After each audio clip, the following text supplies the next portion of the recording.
Good evening. I'd like to call the Tuesday, February 3rd, 2015 Oldsmar City Council meeting to order. Our invocation and our pledge will be led by our City Attorney, Mr. Tom Trask. I ask that you please rise. Our Father in heaven, we seek blessings on the tasks before us. Bless our efforts with clear insight, our deliberations with wisdom, our work with clarity and accuracy, and our decisions with impartiality. We gather to make decisions for our community.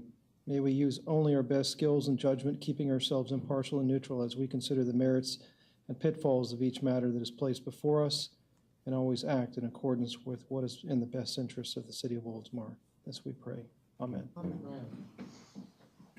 I pledge allegiance to the flag of the United States of America and to the republic for which it stands, one nation, under God, indivisible, with liberty and justice for all. Thank you, and once again, welcome. I apologize for my voice. I'm going through the same thing everybody else is with sinus problems, and so we should be okay, though. Our first order of business tonight is our Citizens Open Forum. It allows you to address the City Council. We only have a couple of rules. State your name and address clearly for the record. Keep it to no more than 5 minutes. And you can speak towards anything on the agenda unless it is a public hearing, and that time we will request you speak at the time of the item on the agenda. Having said that, everyone on this side of the room like to address the council? Yeah. Mm-hmm. Good evening, everyone. My name is Rich Coliani.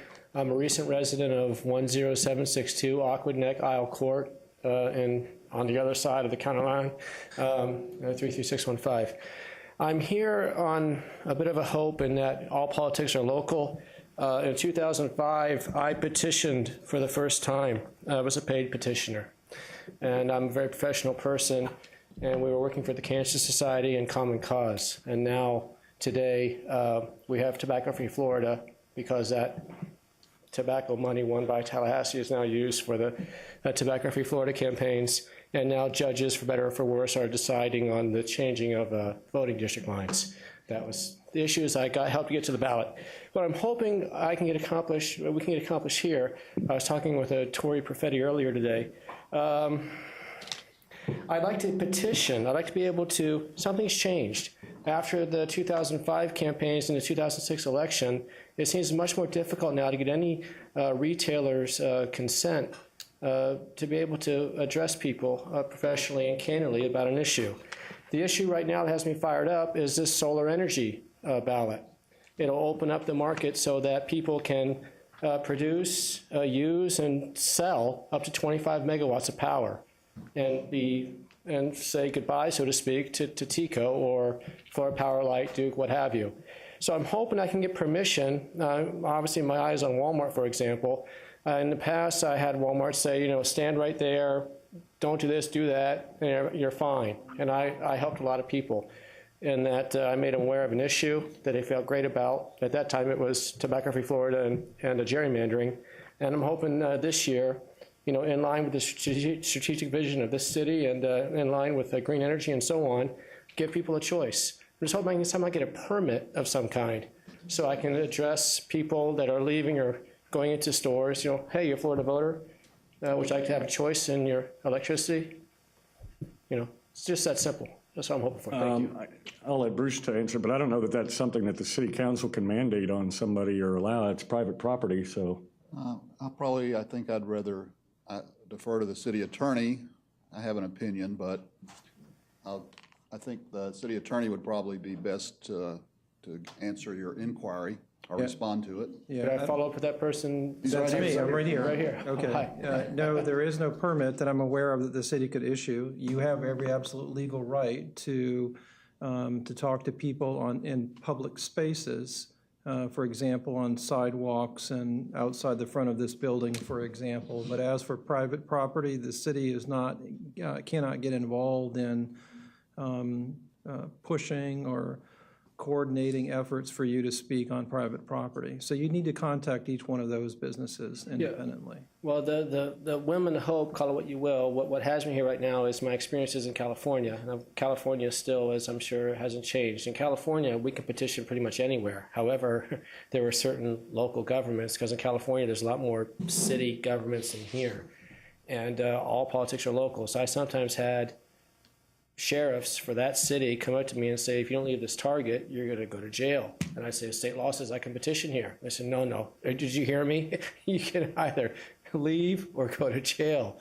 So I was just hoping that maybe there could somehow be all politics are local. I don't know if we could somehow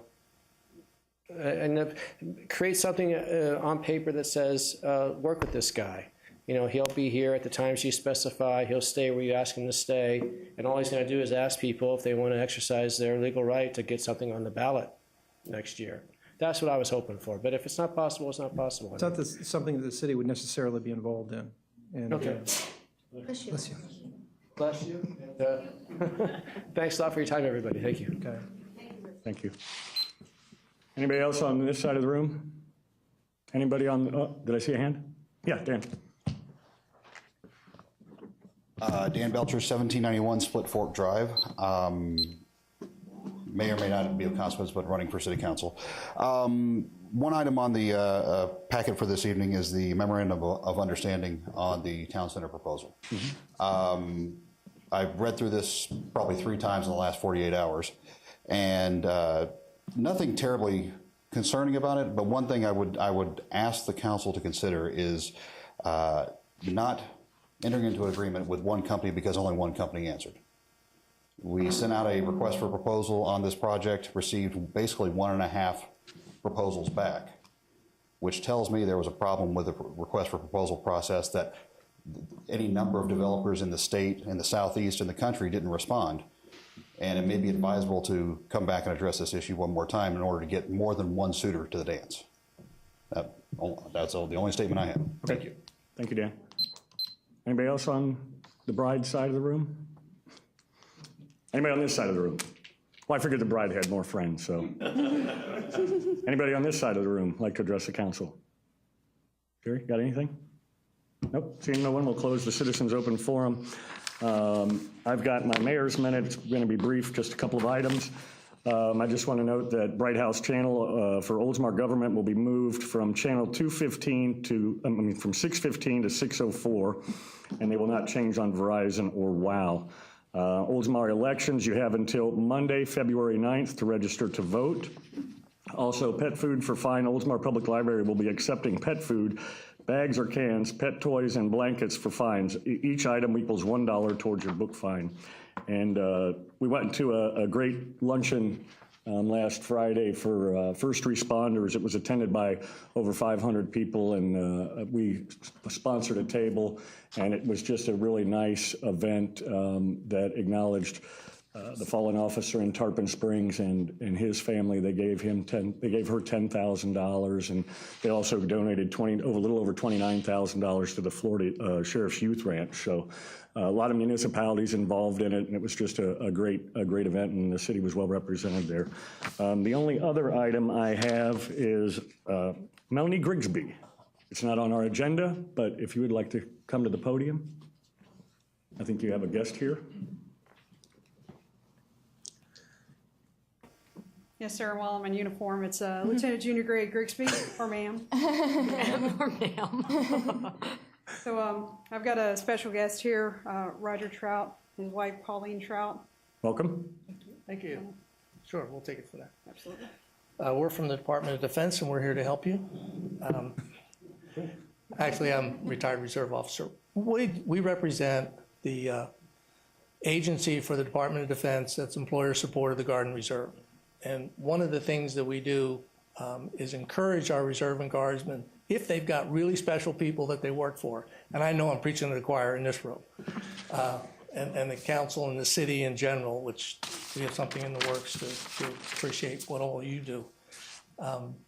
But Lieutenant Griffin put in an award, as we encourage them to do, for her immediate supervisor, who does so many things to make her ability to serve our country work well. And as having spent 28 years in the military, I know that it takes a 3-legged stool. It takes family. The service member decides that they want to serve.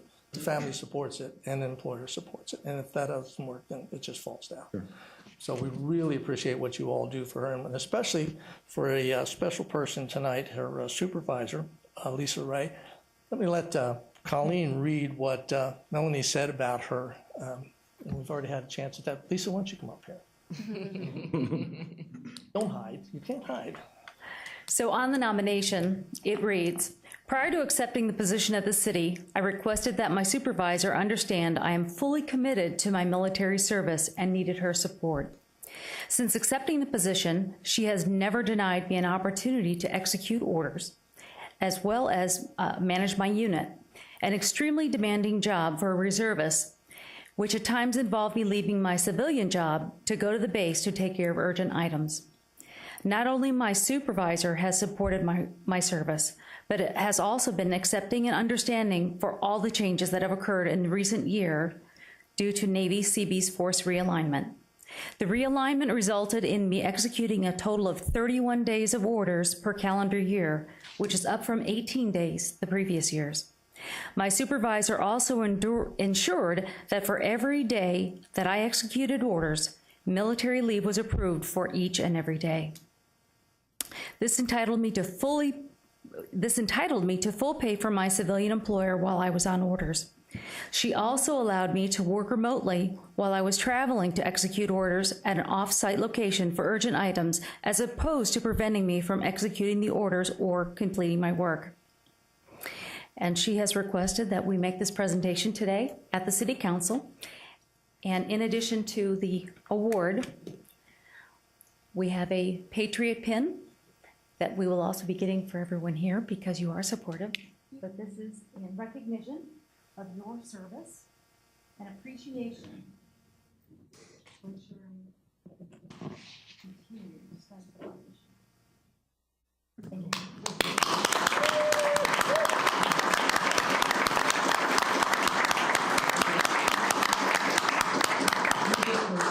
You can hear me okay without waiting from the mic. Office of the Secretary of Defense, Employer Support, the Guard and Reserve recognizes Lisa R. Ray, P.E. Did I pronounce it correctly? Good. City of Oldsmar as a patriotic employer for contributing to national security and protecting liberty and freedom by supporting employee participation in America's National Guard and Reserve Force.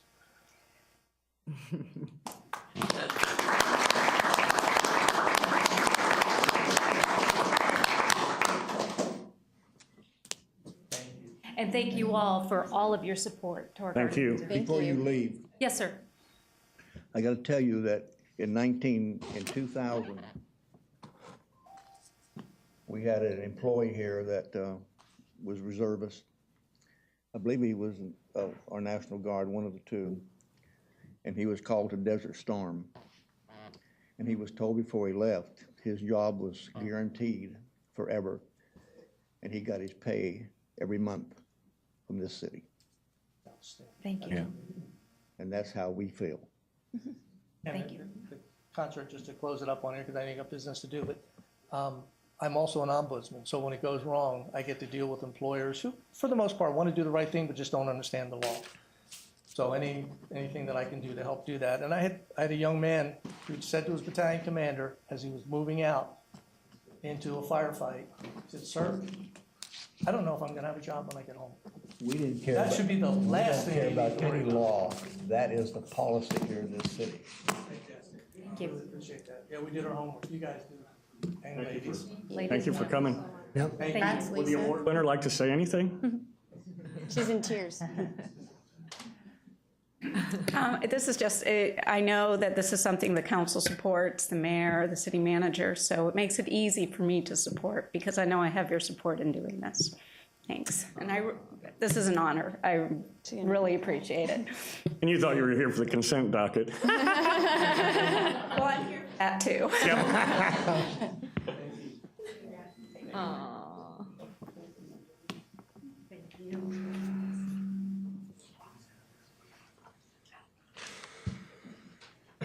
Congratulations again.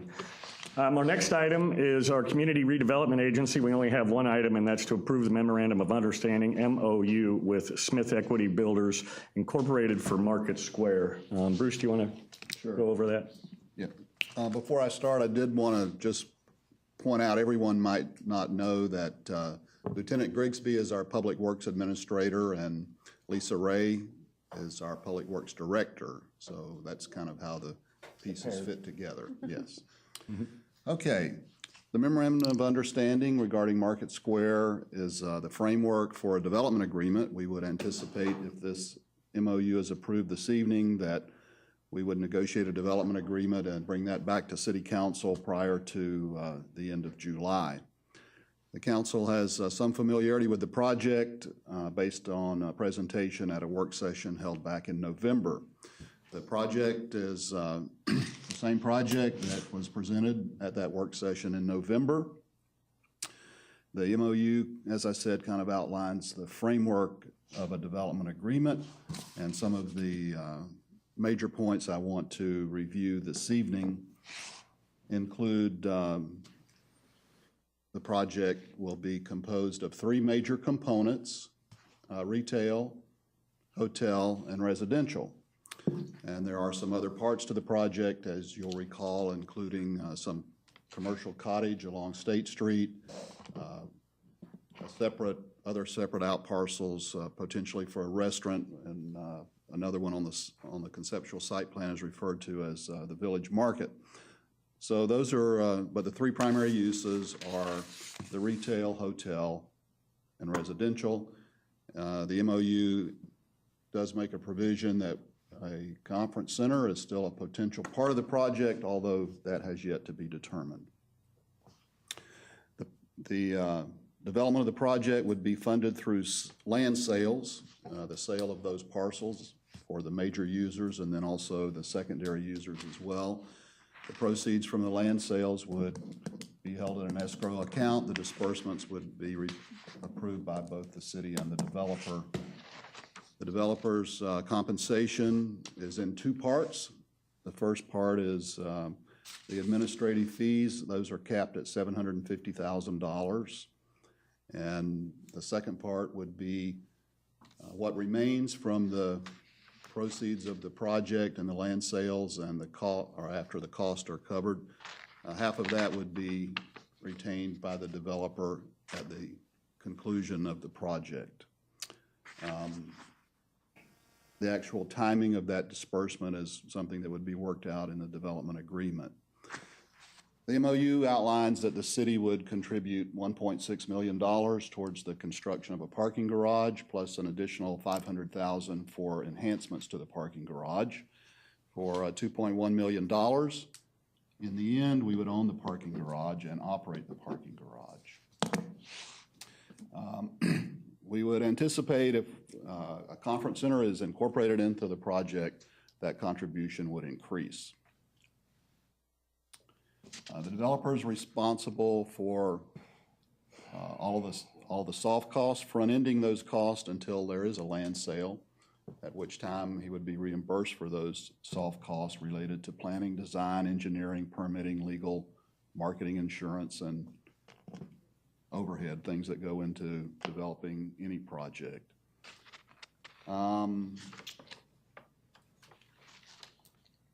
Those are probably the high points. That's a rather short summary, but Steve Ramey, who is the president of Smith Equity Builders, is here this evening also. I'm sure that he could respond to any questions that you might have, or if you have questions for myself or the staff, we'd be happy to respond to those. I have one. Do we have a time limit on this?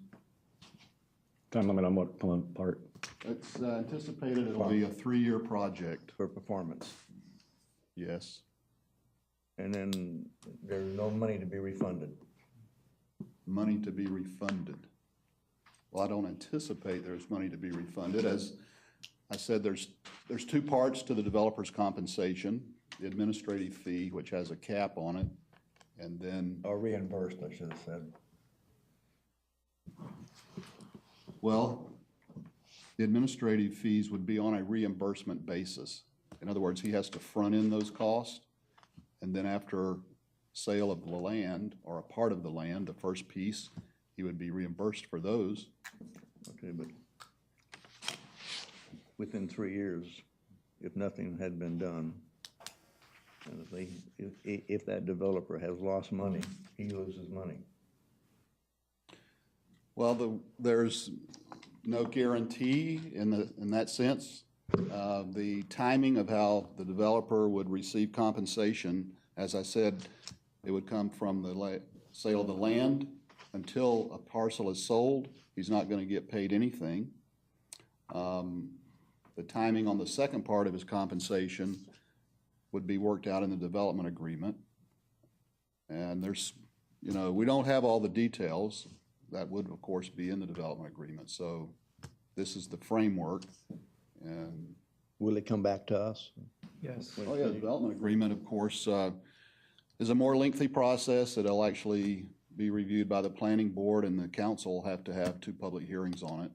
And I would anticipate we'll have 1 or more work sessions on this project before you see the first development Okay, agreement, good, okay.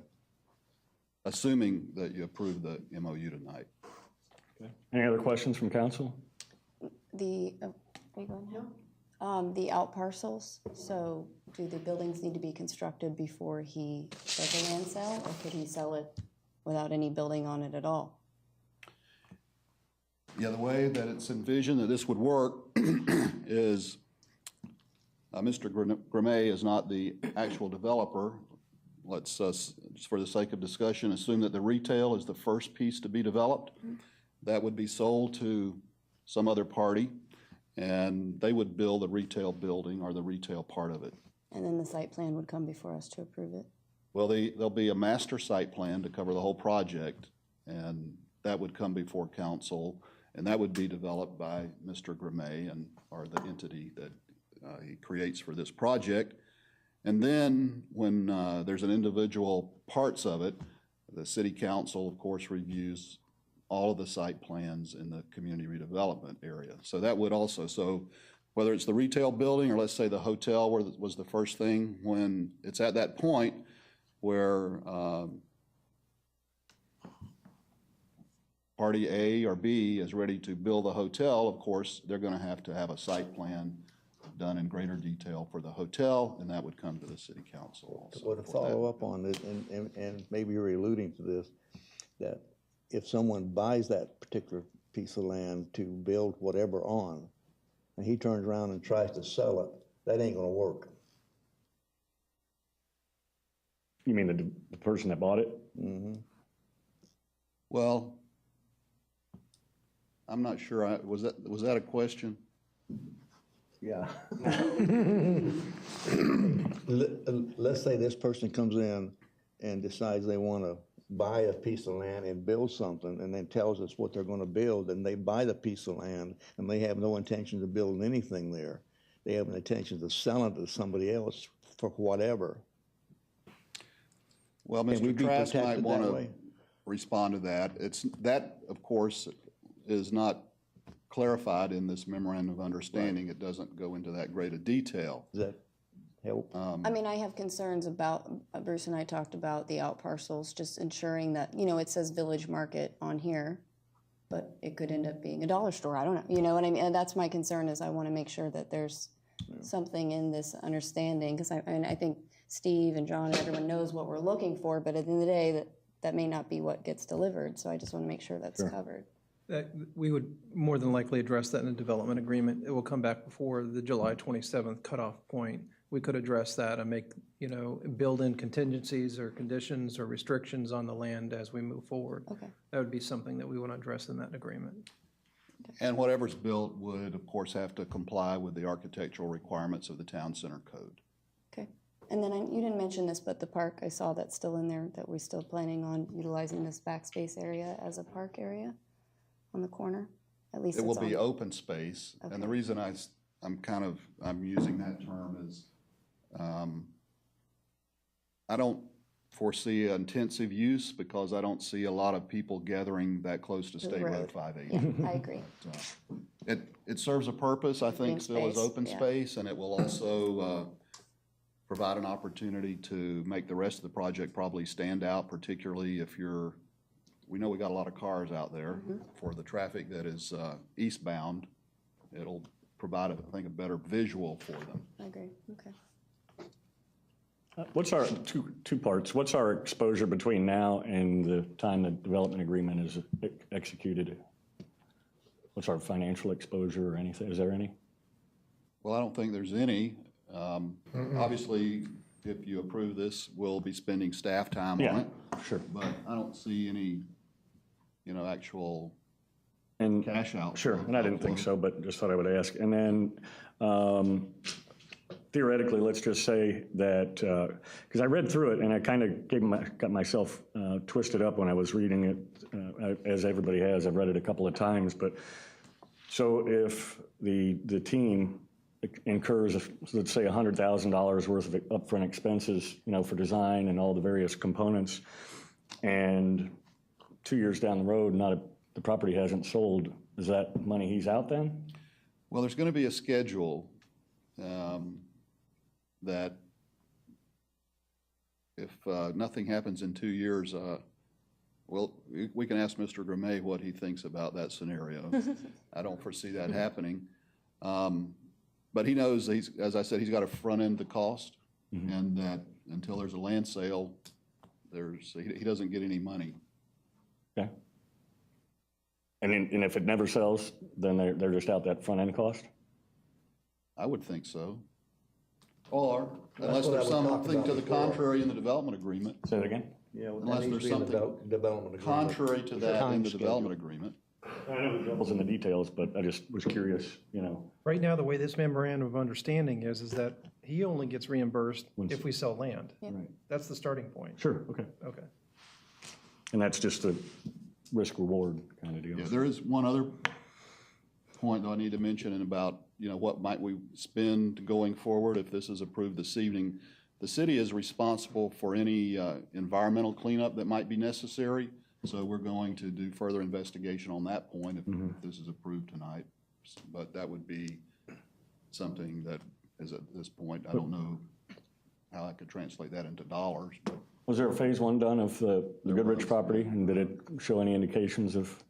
well, there was, the way the report concluded was, I think it was, if it was residential development, which this does include a residential component, that there needed to be a further analysis of arsenic. If it was non-residential, it wasn't an issue. There are varying thresholds for that. And of course, that is something that does occur naturally in Florida. So that's one of the things that we will need to But explore. we do know that there's been no dumping out there. We do know that. Well, that was the conclusion of the report, although that will require further investigation. But arsenic is kind of a component that's there anyway. And it didn't rise to the level, like I said, there's different standards for residential development or non-residential, and that would only apply to residential or that portion of the project. I had one other question, because I see John Fuse out in the audience too. Are you guys still partnering to work on the cottage commercial aspect together along State Street? That's the plan? Okay. Yeah, Steve, would you like to come up and address the council? Briefly, Yeah.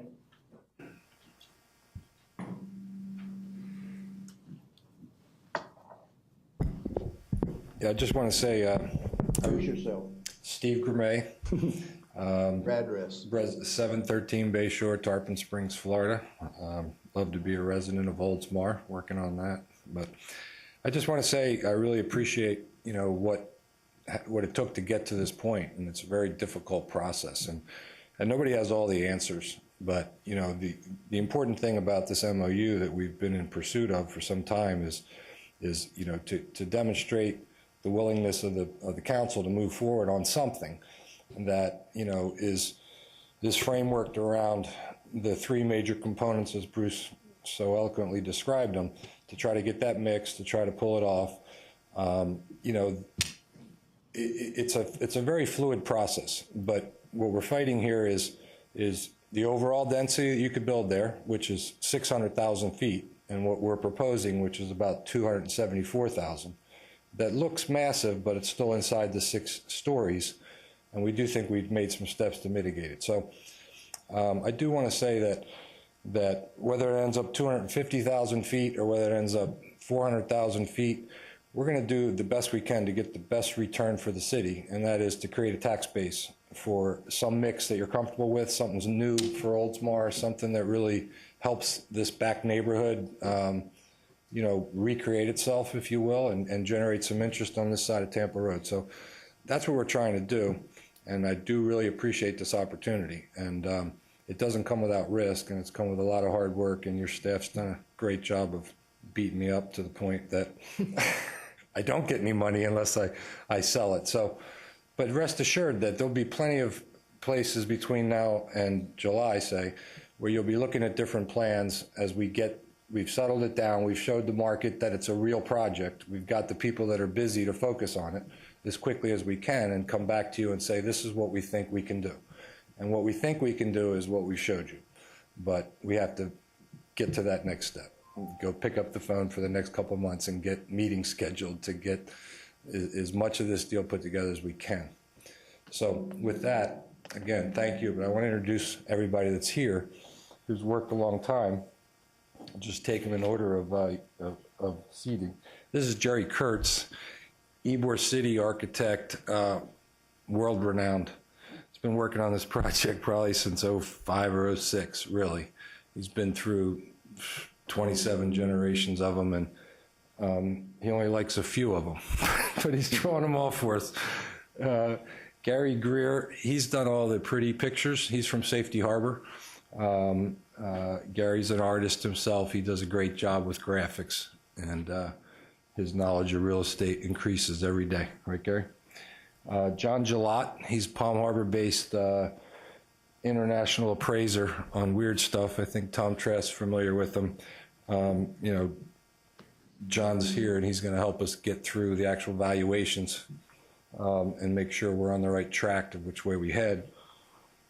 Bruce Swain, you all know, I think, Oldsmar resident and retail broker extraordinaire. We're all leaning on Bruce to sell his building underneath and get enough money from the rest of it to launch a development, not unlike West Chase.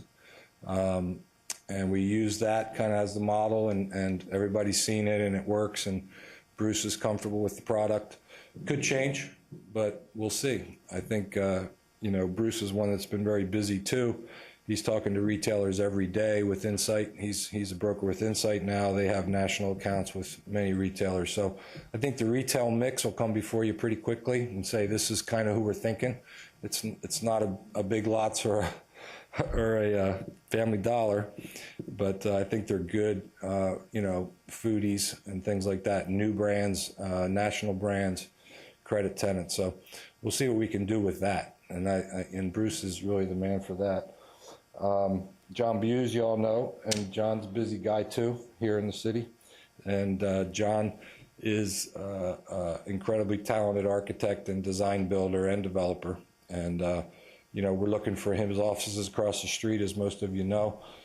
We want to maintain as much of that State Street feel as we possibly can, and John's going to be the guy to help us, put that in. And I think to address what you said, Gabby, the out parcels won't go first. The big entitlements will go first, and what we're left with and how it all falls out, remains really to be seen. But we're trying to keep the mix, and we're trying to keep the scale, and we're trying to keep the look that we've presented. And there'll be a lot more better renderings coming your way in the next few months. So, did I miss anybody back there? I have, Yeah. one, I would hope what the renderings we have, I hope that it doesn't come in totally different than what we see here. That would irritate me to death, to have, this is it, and then somebody comes in and says, well, this is what we got. That ain't gonna work. I wanted something like that. But anyway, the word weird kind of bothered me. Does he consider this one of those weird things? Oh, you're talking about the appraiser. John Gillott. Did I say weird? He He appraises weird stuff because I think the comment. Is that why he's here? He's here because This is weird. Evaluation of you. Well, I'll tell you, I have to be honest with you. I met John recently, but he's from my neck of the woods in the Philadelphia area. That's weird. So we automatically connected, but he's done orange appraisals, nuclear power plants. What else, John? I mean, he's done plenty of buildings, and he's one of the few guys that holds the MAI. Is that right? Which is the P. We just want him to know this is not weird. Not weird. No, we drove John around the other day. We went to West Chase and we checked it out, and he's ready to give us a huge appraisal on the thing. So we'll see. Thanks, Jerry. Any other Anybody questions else? for Steve? You mentioned the Hyatt when in our work session. Yes. Is that still?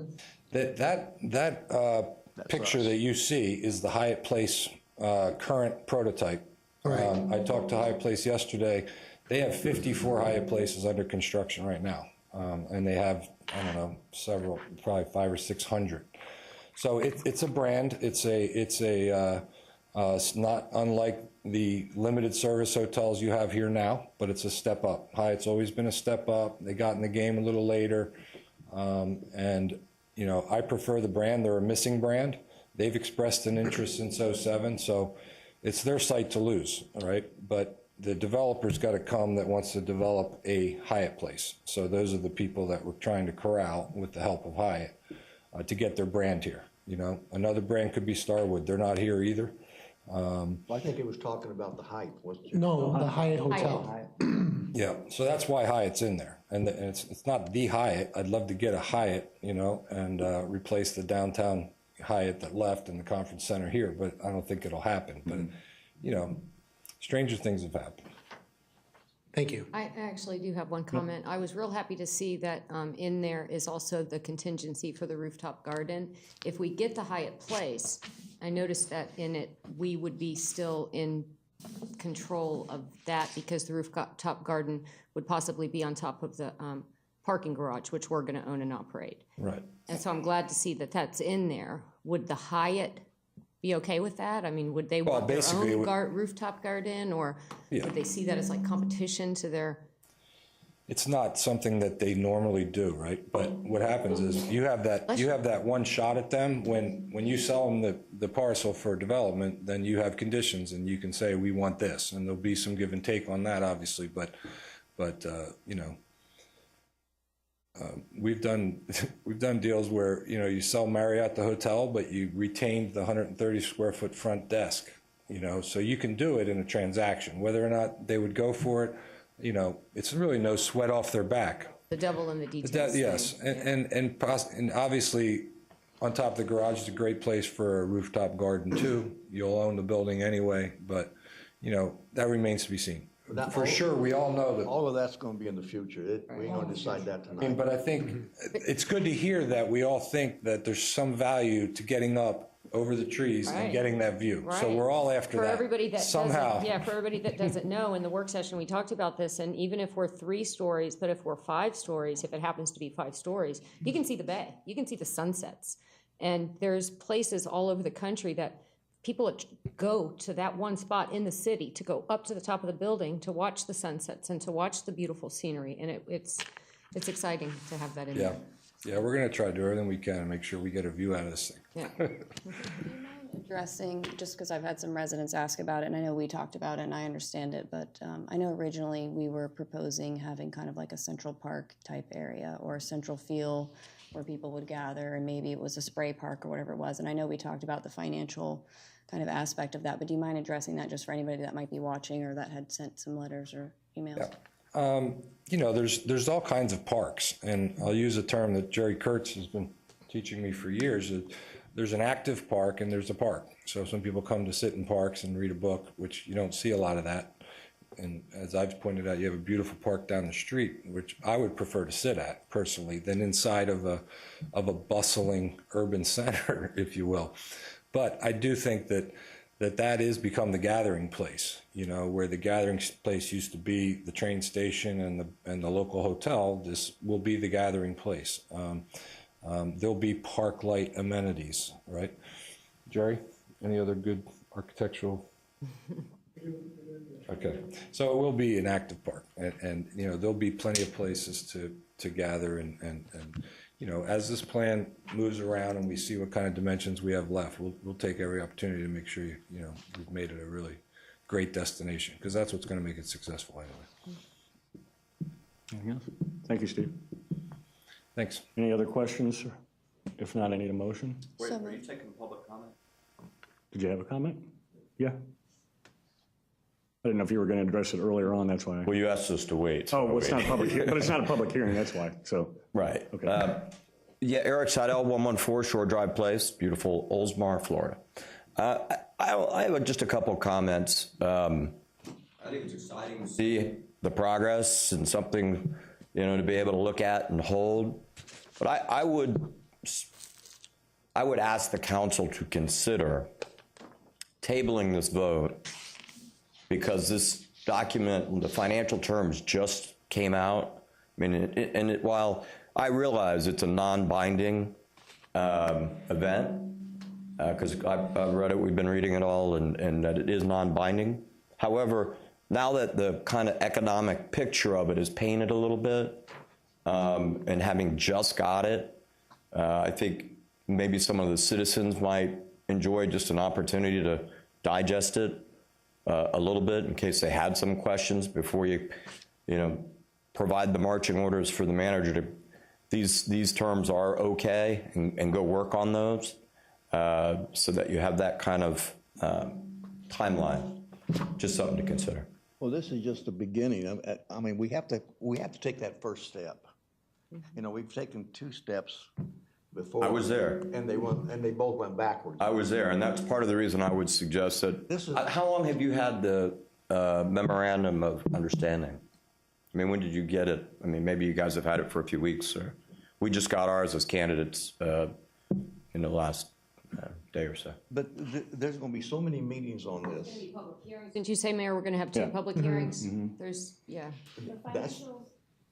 Just personally on that discussion, one of the conversations I had with Bruce is when we were seriously considering the project with Vology, our risk was 4 times the size of this. It was 20 million. But the question I would ask, the question that I would ask the council to consider, and perhaps you're comfortable moving in that direction, do you believe, or do you know with some level of certainty that the economics that's being laid out, specifically the compensation, is the norm? Is it the market? If you do know that, then that may be why you're okay sending off in that direction. If you don't, I would say it makes sense to wait to the next meeting so you have a chance to take that kind of framework and speak to some people who are in the space and find out how that kind of stacks up. Who would we talk to? Excuse me? Who would we ask? I'm not sure who you would talk to, but I would go talk to some different developers and just who are kind of third party, who don't have an interest in the project, but can give you at least some of their own professional opinion on the deal. And it may be great. Listen, it might be a great deal for the city, but I don't know that. Well, we won't know that either until we get down to the final.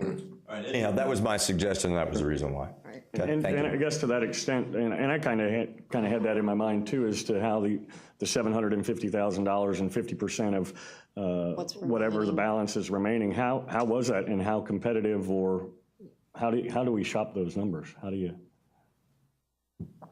are those numbers derived at? Because I'm the same way. I don't really know how that number was derived, or is that the norm? Well, those were 750,000 was in Mr. Grimmay's proposal. He might want to respond to that concern, provide you a little more detail. That's where the 750,000 came from. It's basically 20,000 a month. Can you come up so we can get it on? Sorry. Well, this is not going to bind us to anything. No. This is not going to bind us to anything. Part of the framework of the development agreement. There's 2 things. Go ahead, Jerry, sorry. And I understand Eric's concern, and maybe yours also, but this is just the first step. And I understand that, but these are some the points that are in here are things that are going to go into the development agreement, and if we're not comfortable with them. How can you be comfortable with them until you start the thing, and then the information starts coming back to you? And then to Dan's point and to Eric's point, they didn't have the benefit of the several years that we've been working on this and the other workshops that we've had and the other developers and in the last development or in the last proposal, the city was on the hook for $19 million for a parking garage. Right. Remember, so it's not like we're just taking this as the only offer that we're getting in the first offer and not thinking about it. So it's good to have those concerns for taxpayers' dollars, but I can assure you everybody up here has had those concerns. Can you just address those items? Yeah, I think first of all, the important thing to understand is that the development administration budget is based on a team not unlike a department. You know, basically a perfect development team would probably consist of 4 people. If you just took one person at $100 an hour at a 168-hour month, I mean, that's about $17,000 a month. So for this particular project, it's tight. It should be probably $30,000 or $40,000 to develop a $60-70 million project, you know, to have that development team covered. But for now, for the sake of argument, it's, you know, we've budgeted around $20,000 a month for the next 3 years. So it's about $250,000 a year over 3 years. That's where the $750 came from. As far as the split goes, there's got to be some risk reward. As you say, there's really no obligation of the city to reimburse me for anything unless I can pull off pretty much what I've proposed here, or something like it, with the end game being the right tax base so that you get that perpetual revenue. So what fell out of that was an incentive fee that works out to about 1% if I pull it off of the total gross value, you know, so, you know, a $50, $60, $70 million project could result in a $500,000, $600,000, $700,000 fee. And that's the return on that risk capital. Yeah, yep. Dan? Again, Dan Belcher, 1791 Split Fork.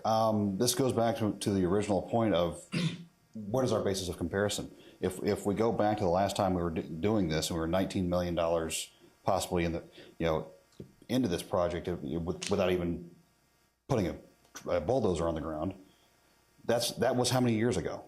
At this point, we have 1.5 proposals and very little basis for comparison on what is accurate and what should be a competitive rate in 2015.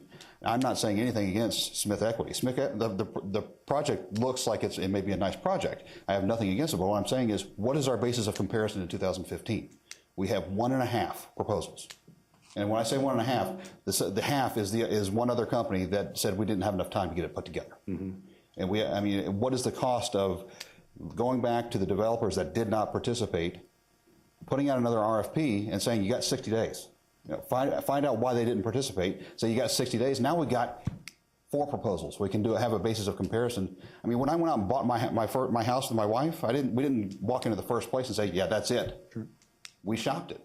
We looked around. We looked at a number of different houses around here. Okay.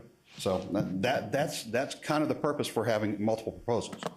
I'll make a comment or two. Steve's original proposal was rejected, so it wasn't immediately accepted by the council, and that's why we had a work session to go through more detail. Obviously, financials, it gets a lot more detailed as you move forward. The 1.5 proposals from this bid, but a year ago, when we were working with the Vology proposal, we went into detail of how much a parking space we would charge in order to make up that financial cost that we would have to put into a parking garage. So the financial details are in depth, and as we know, this is not Bruce's first rodeo, or the council, or the cities with development within the city. There's tons of development projects ongoing, but I think we're in agreement that from the work session, that we like what we see and the potential, and we are excited to get moving forward with our downtown and our city and things that our residents have been asking for. And at the end of the day, you know, the developer's not in it to make no money. We know that. The developer's in it to make money. That's number one. We're not in it, number one, to make money. We're in it to enhance the quality of life for the citizens, as residents ourselves, to be able to go to downtown and enjoy it. We want it to be a successful project. We don't want it to be the Galleria all over again. Right. So there's a lot of risk that we're taking, and you have to take a little risk to get some reward, but it's a big step. You know, we're not taking this decision lightly, and at the end of the day, we're hoping to enhance the quality of life, and then of course create more tax base and revenue for our citizens to keep our overall taxes low. So it's not something lightly, and I just wanted to make those comments about, you know, there have been other bids, and we have gone devil in the details on financials and parking costs, et cetera, and that's all going to come forward.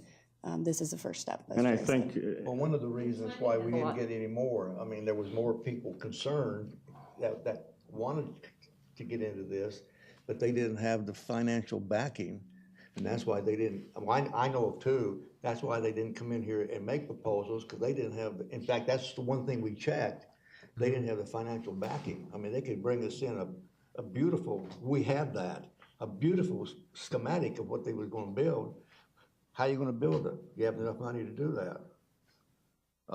No. So that's why some of them just dropped out. Right, and market conditions and timing have a lot to do with it too.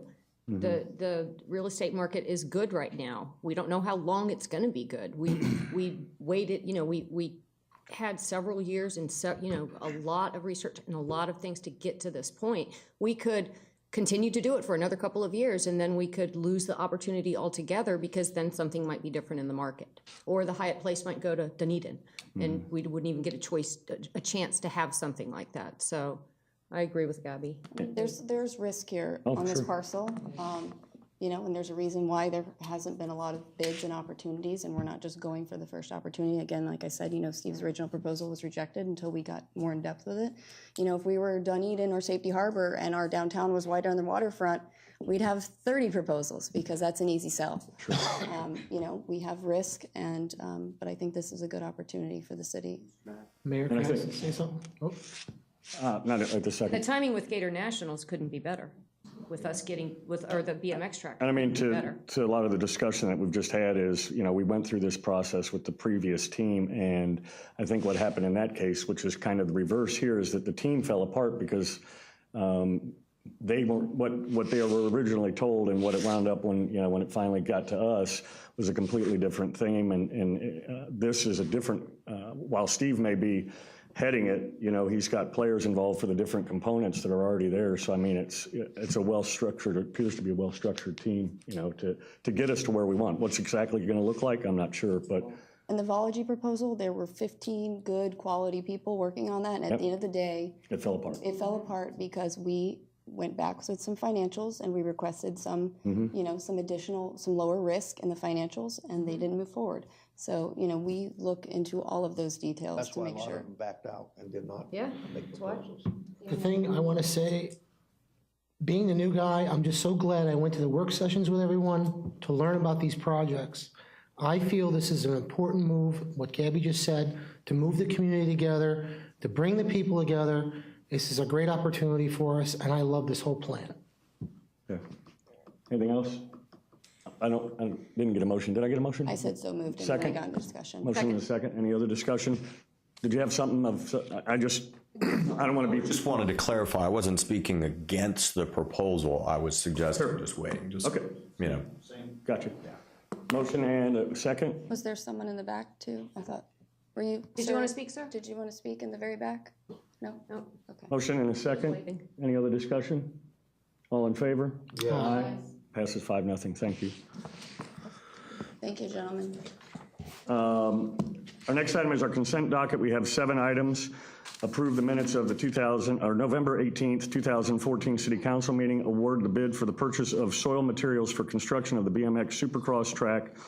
Approve purchase of sports lighting for the BMX Supercross Track Clay County bid. Approve amendment number 2 with Airgas Carbonics to extend contract 1 additional year. Authorize the city manager to contract for concrete for foundation of the fleet storage building, Pinellas County bid. Approve purchase of an annual sodium hydroxide chemical supply for the reverse osmosis water treatment plant. And final item, authorize the city manager to contract for replacement of the picnic shelter at RE Olds Park, Manatee County School Board contract. Does anybody wish to pull anything? That's a lot of big consent docket tonight. I have a question on. Well, can we get a motion and then we'll have a discussion if you want? Second? Motion and a second, okay. Oh, are we going to keep the same name on 8? Are we going to change the name on that? Or just take the name off and forget about it? On 8? At the pavilion, this picnic shelter itself, We're just going to forget. well, He loves them. you and I are the only 2 people that know that it even has a name on I it. didn't know. What's the Before you name, say Jerry? anything else, Forget I said anything. What's the name, Jerry? Now you got to tell us. we're going to tell you, we're going to share the name. I just want to know if anyone in the audience knows who the existing pavilion is Yeah, and for reference, it's the one right by the band shell. closest to the Right. pier at Orioles Park. Got to be Jerry. Linda knows. You don't know Lynn? Lynn Okay. knows. Oh, well, yeah, he's disqualified. So there's 3 of us. Do you know the name? Yeah, he probably knows. Okay. Bob, right? All right, tell us. Myrtle Clark Stearns. Myrtle Clark Stearns. You know why it's Myrtle Clark Stearns? No, please Nope. tell me. Because nobody in the room, other than the three of us, and Lynn never even met her, even knows who she was. Now Myrtle and Clark is her husband's name. Stearns is her name, but she took her husband's name in the middle. Good for her. Interesting. But who was she? Who is she? Besides her name? She was somebody that didn't like the Little League. She was a local activist. Or whatever. And the only way you can tell who she was is if you drove by her yard. She's right across from the Little League, Orioles Park, and all you'd ever see is her rear end where she was bending over in her flower bed. Okay, that's enough of that. So why did we come up with this name? It was probably when Jerry was married. Why? Now he wants to retract. Do you really want to know why it was named that? Yes. Because the mayor at the What if time. we say no? The mayor at the time, no, wait a minute. Some people at the time thought that they were going to inherit. She was going to give them a big, huge ring. And that's how it got named. And then they found out that that the ring was fake. The people in council did that. thinking they were gonna- They read a newspaper article on this. And that is a true story. Is that in the book? No. Gotta add it. Now Should be. he needs another book. So can we rename it since it's going to be new, if we want to? We can rename it, Jerry, since nobody really knows who she is except for you. Forget I even. Let's just not even name it right now. Yeah, I didn't even have any idea.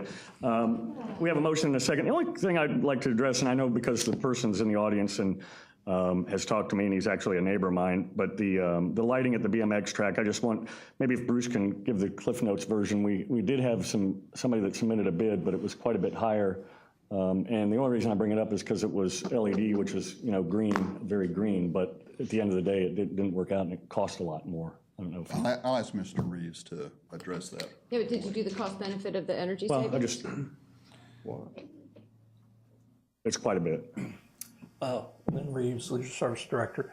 The budget for the lighting for the BMX track was about $160,000, and that was given to anybody that wanted to bid. That was the budget number.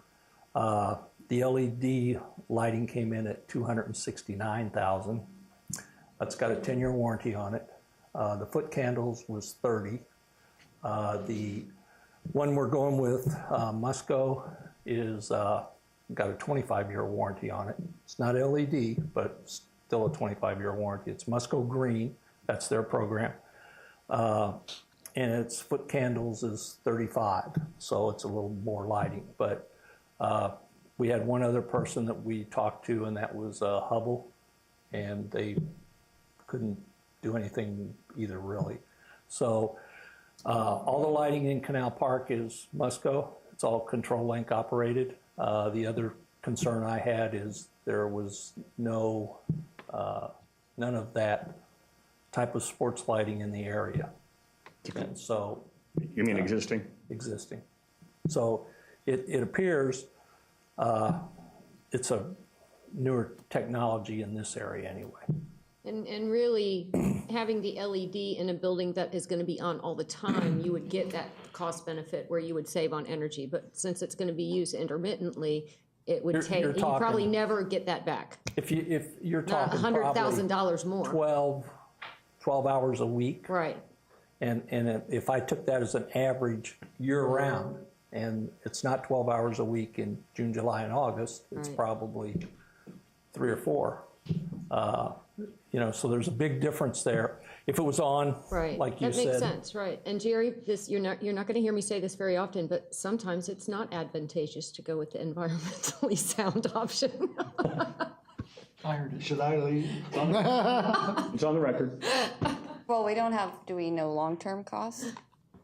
The what? The lighting cost of not going with the LED? I mean, I know it's got a larger upfront cost, you said, but over the long term, the cost to run that lighting. Well, the first issue I looked at was 10-year warranty or 25-year warranty. If they're going to replace the bulbs, 25 years is a lot better than 10. Yeah. I know LEDs last an extended period of time, understand that. But that consumption savings is not great enough to warrant spending 115 more thousand. Sure. Okay. It came in at 155.2, if I remember right. Mm-hmm. I just, since he was in the audience, I wanted to extend the courtesy to at least understand where we came from and the decision that was made, and because we are obviously, interested in being green. Understand certainly. that. So, just wanted to. It's Musco's version of green lighting also. We have it at Sheffield Park, and we've had it there, I would say 7 or 8 years. Okay. And, if a bulb burns out, they come and replace it. If something goes wrong, they come and fix it. Okay. Good deal. And I think the fact that maybe that there's not one in the area to look at to see how it compares. Right. I know when we were looking at, didn't we do that, like a street light testing out here or something, where we when we were looking at LED and things like that? So you can kind of get a feel for what they look like and how they affect. So, okay. We have a motion and a second. Any other discussion? I'm sorry. Not at this time. I think we're good to go. Is that all right? What did you have something you wanted to say or a question? I want to talk about the lighting. Was that not open? It's not really open to discussion. That would have been at the beginning. No, you stated that if it pertained to that particular. No, if it was a public hearing item. There are public hearing items, and this isn't a public hearing. There are items that are classified as public hearings, and and we specify that you talk at the time of that public hearing, but all the other items are open for, if you can keep it quick, I'll let you discuss it. Yes, I do. I'm Mike Norton, live at 327 Meadowbrook Court, and I am a resident of Oldsmar. I work with LEDRS. We are a lighting manufacturer distributor. Some things to think about in your discussion. The LED that we have proposed in the proposal at that cost is a 100,000 hour product. That product was also used in the Superdome, or in the dome where the Super Bowl just took place. It is also part of a number of other sports arenas around the country. It is made by Cree, and it is a U.S. manufactured product. The return on investment based on a 1,500 watt bulb, which they have proposed, and a 570 watt LED is a 1/3 of your energy cost. Is there a return on value? Yes. Probably in less than 3.5 years, based on the number of hours that you're operating, you will have return on investment. So the information there has been corrected. It is green technology. You are going that direction, so I propose that you should look at that. We have asked that, since we came to the dance a little late, Musco and the others had already come in, we got the information together as quickly as we could based on the amount of information we were provided. We had to dig deep, and we have a number of people working on this project. We would like for you to table this until the next session so we could have the manufacturers come in specifically and talk about these and answer questions directly related to these products. I ask for that permission. Okay, thank you. Thank you. Do we want to see if Lynn wants or needs that? I'm ready to vote. Yeah. What, no, the additional, I think hopefully moving forward, if not with this particular item, we're going to be having other projects that we go on. We're looking at the probably, I don't know this for a fact, but there's been discussion about enhancement to the rest of the park. And, I think it's certainly something that down the road we want to look at and consider if it's an option or not. Well, I'm curious as to, you didn't have enough time? What does that mean? Like, did he not have as much time as the other companies, Lynn? Or did everybody? I met with Mr. Norton probably back before Thanksgiving. I don't remember the exact date. Everybody had the same amount of time? One important question to me that I asked him at the time is, where else in the Tampa Bay area does your product exist on a sports facility? And there weren't any. Mm-hmm. And this isn't another Little League field. I don't think we want to, in my opinion, it's like I don't want to be the guinea pig and be the first one to try it. Okay, it exists in other parts of the country, but this isn't your run-of-the-mill facility. Sure. And I didn't want to be the test case to see, let's see how it works on a BMX Supercross track.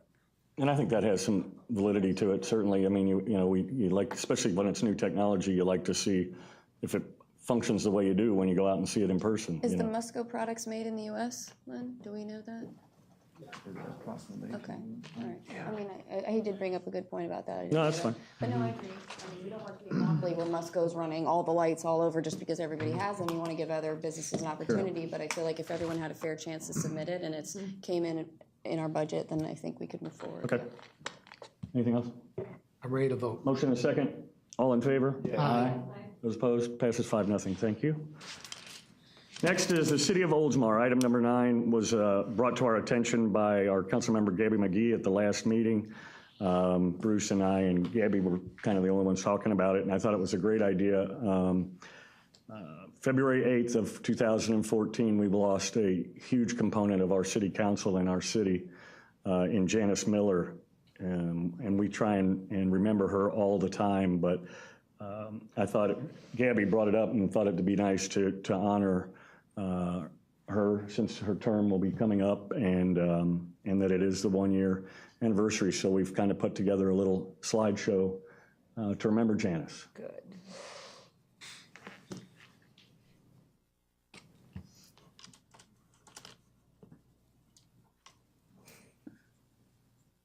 Bill.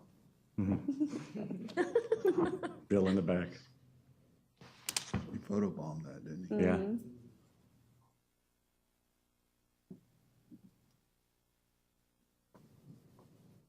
Mm-hmm.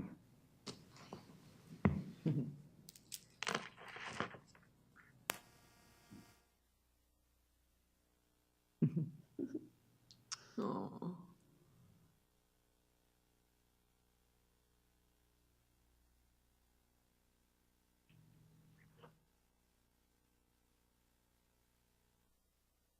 Thank you. That was very nice. Mayor, Yeah. and also, my 4th book is being printed now, and on the inside cover, I have given that to Janice. Very nice. Very nice. Yeah, we certainly, as a council and a city, will never forget the impact that she's had on everybody, and so. And for a very brief time, we were a female majority council. Oh, I know it. For a very brief time. Oh, boy, here we go. We were. We still are, Yeah. even though there's 2 over there. They control the. We know who's first and doing the second. motions and the seconds over here, who's running the meetings. Oh, thank you. That was very nice. Thank you for the suggestion, Gabby. That was great. Next item is a proclamation for National 211 Day, and I'll go ahead and read that. National 211 Day, whereas every hour of every day, someone in the United States needs essential services, from basic human needs to securing adequate care for a child or aging parent. And whereas 211 is a free and easy to remember telephone number connecting people to information about critical health and human services available in their community, volunteer opportunities, and improving the way in which people learn about and connect with the services they need. And whereas 211 Tampa Bay Cares Incorporated, a nonprofit organization, provides 211 services via a 24/7, 365 call center accessible to everyone, regardless of language spoken or physical ability. And whereas 211 provides confidential, judgment-free interaction with trained 211 specialists who are able to help people get to the root of their concerns and who can provide available options for health and human services assistance. And whereas 211 provides an online database of over 3,000 health and human services programs in Pinellas, located on the 211 Tampa Bay Cares Incorporated website, www.211tampabay.org. And whereas 211 serves as a support system for emergency management to help disseminate critical information, assist people through disasters, and provide a long-term connection to relief and recovery services. Now, therefore, I, Doug Beavis, Mayor of the City of Oldsmar, Florida, do hereby proclaim February 11th, 2015 to be National 211 Day in Oldsmar, dated this 3rd day of February 2015, Doug Beavis, Mayor. And I am giving this to Mickey Thompson, Executive Director. Yes.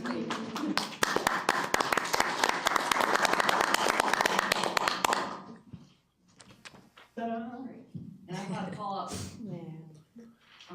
a team member of us as well.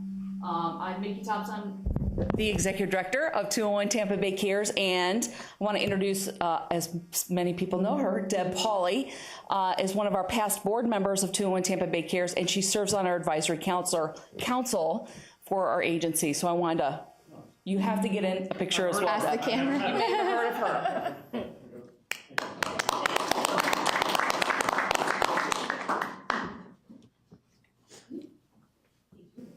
There you are. How does it feel having your picture taken?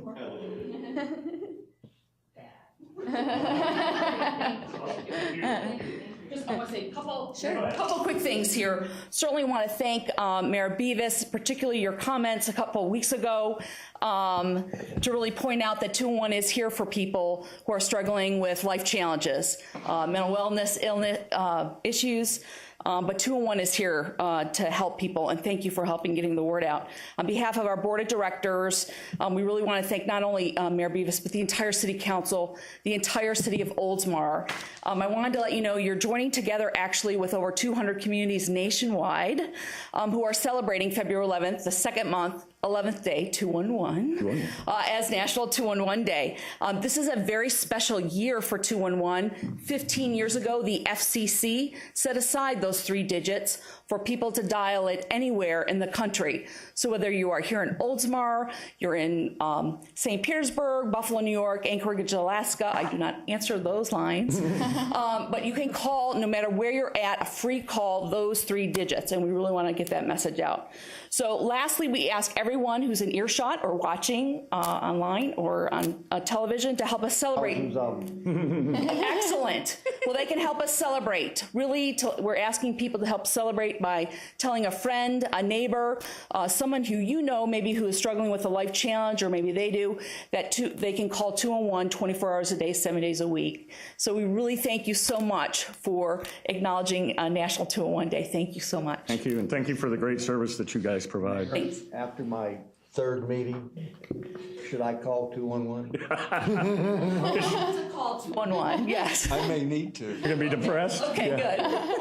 good. Thank you. Yeah, thank you. My wife probably will have me call today. My beautiful wife. Item number 11, consider request of Oldsmar Little League, OLL, to name field at Canal Park for Carly Liptak. And that was brought to us, and it went, if you want to address it, was brought before the Leisure Services Board, I believe. Yes, last month it was reviewed, the request reviewed by the Leisure Services Advisory Board, and they recommended that the field be named in memory of Carly Liptak. There is someone here this evening that might want to comment or talk about it, address it. Well, we had brought this up a couple years ago. Yeah. When it happened, and that council agreed at that time that it should be. Bill Steele, Board of Directors of Oldsmar Little League. This family, I didn't know that much, but they do quite a bit for Oldsmar Little League and the fields. They sponsor kids that can't afford to play. They sponsor up to, I believe it's 6 to 7 people, little kids that can't afford to play. I think it's a great thing to do, and I thank the council if they do approve it. I think it's the right thing to do. Sure. Thank you. Thank you. Thank you. It is the right thing to do. Need a motion? So moved. Second? Motion and a second. All in favor? Aye. Passes. Yes. Yep, passes 5-0. Thank you. I'm bringing this up for a reason. Has your president signed the contract yet? That's his ball game. I asked about it. Can you come up just so we can hear for the record? I mean, this is the time to put it on the record. Because it needs to be signed. I've asked him about it. He hasn't gotten back to me about that yet. The whole board is concerned. Is it not something that the board votes on whether to sign or not, or does he have the power to? We, as the board, we meet next week, and I'm sure that's going to be a topic of discussion. Please have it a topic because it's becoming critical. Right. I'll get with Dave tonight, let him know how critical it is, and I don't know what the holdup is. Do you know also if he got, or Lynn maybe can answer this, did he get the dates over to you for the schedule? I know the last meeting, not yet. So again, I mean, we just don't want to see issues of. I know there's a lot of conflict between both parties. Yeah. concerning time available for the Little League to operate. It's a big issue as far as we're concerned. But most of that has been taken care of. Most of that was taken care of. Yeah, the main issue that I have with the whole thing is where you want times and dates that we can't, we don't have access to because. We should discuss that there, but what's happening then, but what has happened is that, like, this little girl's name is gonna be up there. And what's happening now is that the Little League is being put in a critical position, which should not happen. Right, I understand that, but the argument I had, and I wanted to speak that night, but I couldn't, is we're governed by Little League International. They give us our dates, where ASAU and John Grant and his whole operation, he can give you a schedule for the next 5 years. Yeah. We don't have that opportunity. We get a certain schedule from Little League International, and then we got to merge our outlying areas, Dunedin, Tarpon Springs, East Lake. We have to wait for them to merge their schedules in with us. And that's why it's a big issue with us, because we don't have the opportunity to present the dates to you like they can. Sure. It's a big struggle. But we can't just leave we can't leave the calendar just sitting there open, available, and, you know, at the end of the day, we need a contract, or else the Oldsmar Little League is not going to be able to use the fields because the contract will be expired. No. I don't think we want that. I don't think that. No, I don't want it. That doesn't Personally, I don't accomplish want anything, that. you know, and I mean, it's not much different of a contract that, as I understand it, that has been signed in years past. Isn't that correct, Bruce? It's very similar. That agreement has been in place basically probably for 25 years. It does state when the schedule is to be given to us, but the schedule is not required for the execution of that agreement. Right. And just so, perhaps you saw the letter that I wrote to Mr. Waldman. But to be clear, Little League will not be there next week unless that agreement is signed and delivered to us by the close of business this Friday, February 6th. Okay. So you won't be there next week. You can drive out to the park and you can show up. You will not be using the facilities at Canal Park next Monday night. Okay, so the little kids are going to be punished. I want to be clear that there's no misunderstanding here. Oh, I'm not arguing. Okay. I don't want somebody to come back later and say, I didn't know that's what it meant. Yeah, but it doesn't. I mean, let's not use the kids as a pawn. If he signs the agreement, which is very similar to the agreement that we've had in years past, everything's fine. All right, I'll let him know that as soon as I leave. I have a question. When is your meeting? Yes, your board meeting. It's not until February 16th, but I'm going to make it a little bit earlier than that. Well, see, that's why I brought it up, because this is critical to the kids. And it has nothing to do with us up here or you, but it has everything to do. Oh, it's irritating me knowing that my grandson might not be able to play next week. If he signs the contract, it's the same contract we've had. It's the same contract when I was playing the Little. I wasn't playing the Little League. They didn't have a Little League when I was little. But there's nothing different. In fact, we cleared some of that up the other night, where you start negotiating for the next year, and some of that can be cleared up. Right. And make it clear, if the kids aren't playing next week, that's on the backs of Oldsmar Little League, not the city. No, we're not. That's not on our back. Right. If it's not signed, then we can't move forward.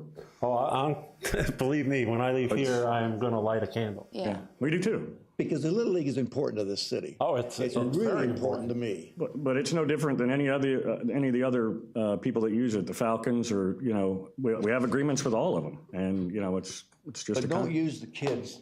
Don't use the kids as hostages. No, I'm not using the kids as a defense. I'm representing myself, not the Little League. I'm just saying my grandson, he's going to be punished if he doesn't sign that agreement.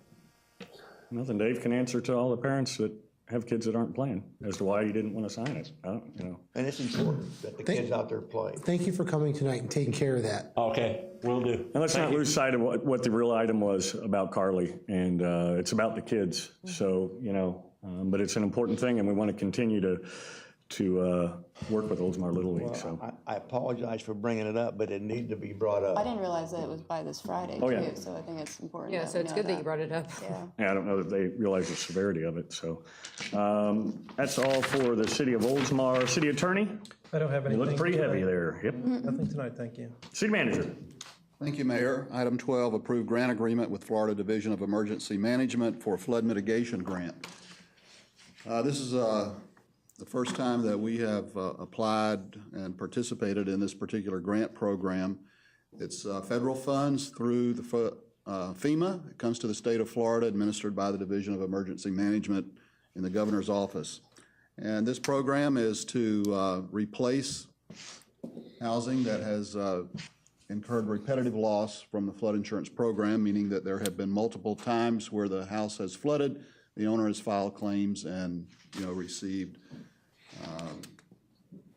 proceeds to make repairs to their home under their flood insurance policy.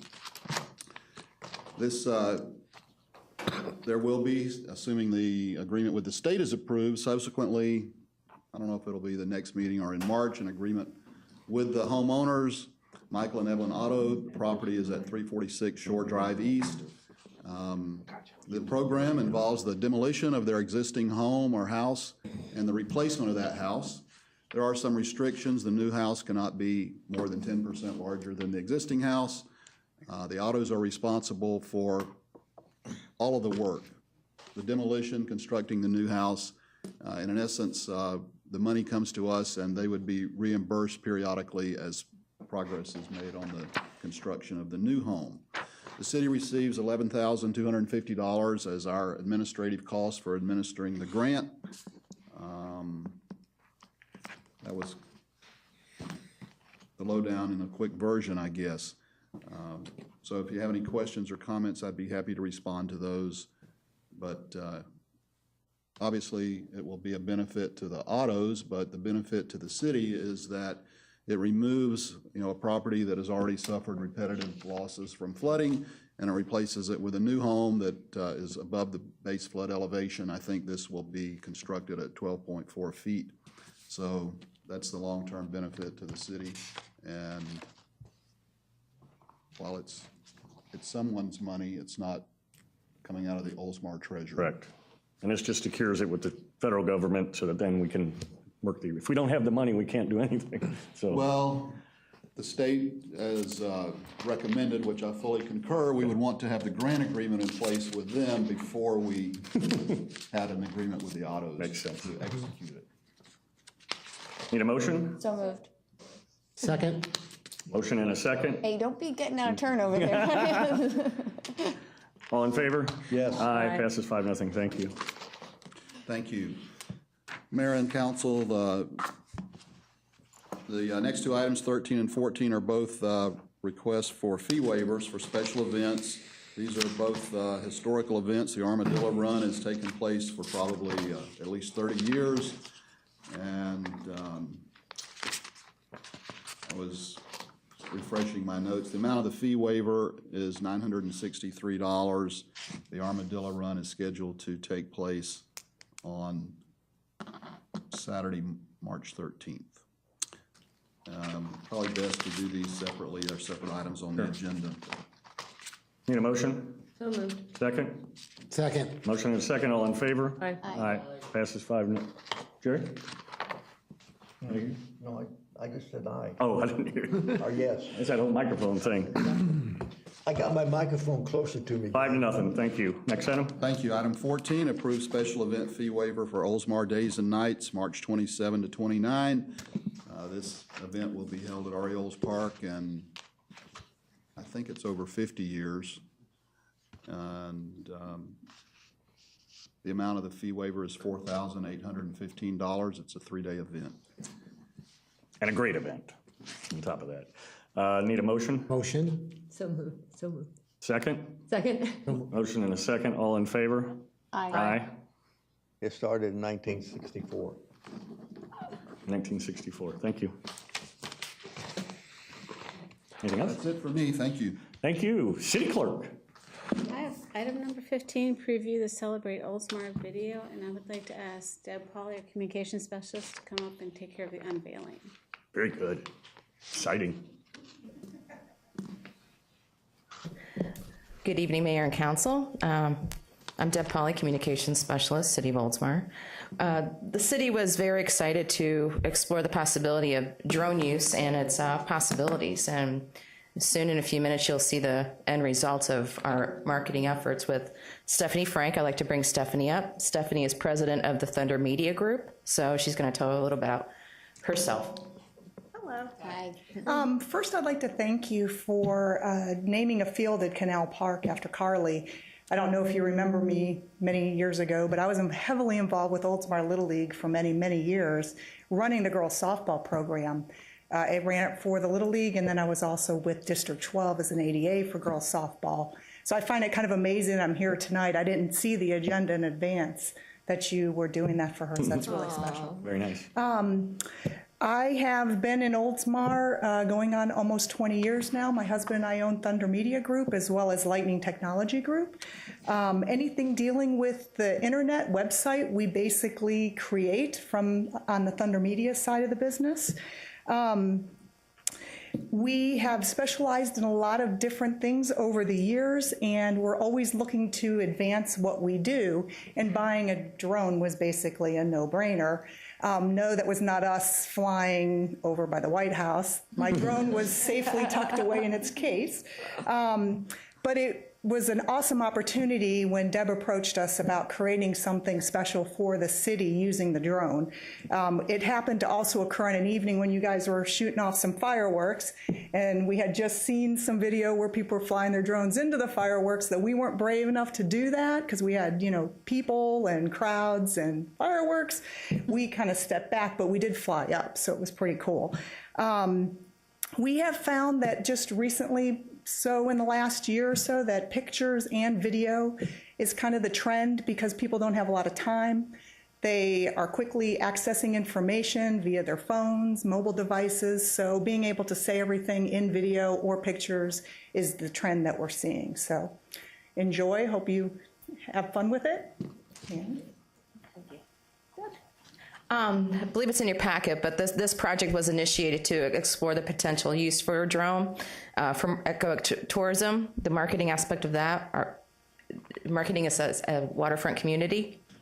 Fire and rescue use, Oldsmar Trails, the BMX Supercross facility, CRA area, and I could go on and on. So by working with Stephanie, it helped us develop that the knowledge of the teamwork that's involved in this kind of a project, both on ground and in the air. So without any further ado, I'd like to play the video for you.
Very cool.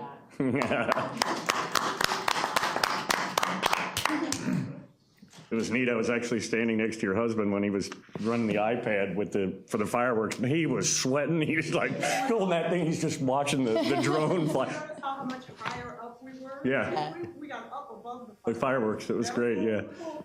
Yeah, it was great. Thank you. Oh, and this will be placed soon on our marketing partners' sites, Visit Florida, Visit St. Pete Clearwater, as well as our different YouTube channels. And rumor has it, maybe the Black Hockeys will be sharing that too, so. Nice. Yeah. Brother Phil. Thank you. Hey, Deb, can we find it on YouTube? Like if we just search Celebrate Oldsmar or the actual video? Is it available out on the public right now? On our YouTube channel? Yeah. Yes, and then we'll Celebrate Oldsmar page on our website. We'll also have that as well. Okay. Perfect. I'd like to share it. It's really neat. And I'll send you the link tomorrow if you like. Yeah. Sure. Yeah, Perfect. please do. Yep. Read my mind. Thank you for the opportunity. Thank you for Great all job. your efforts. Great job. Looking for anything from us? No? No, I Okay. just wanted to share. Good. That's all I had. City Council, we have a couple of items. Approve excused absence of Vice Mayor Norris, January 20th. I need a motion. Got it. Second? Second. Motion and second. All in favor? Aye. Aye. Passes 5-0. I can vote on that. Yeah. Next item, approve the excused absence of Councilmember McGee for the next meeting, February 17th. I need a motion for Got that. it. Second. Motion and a second. Notice how we took this over. Yeah, We let you. it's our I'll turn. give you the easy We ones. let you. All in favor? Aye. And next comments by council, we'll start with Vice Mayor Norris. Oh, I do have a few things. First of all, I definitely want to thank everyone. As you all know, I was not here last meeting because my mother passed away on Martin Luther King Jr.'s birthday, which was the day before the council meeting, and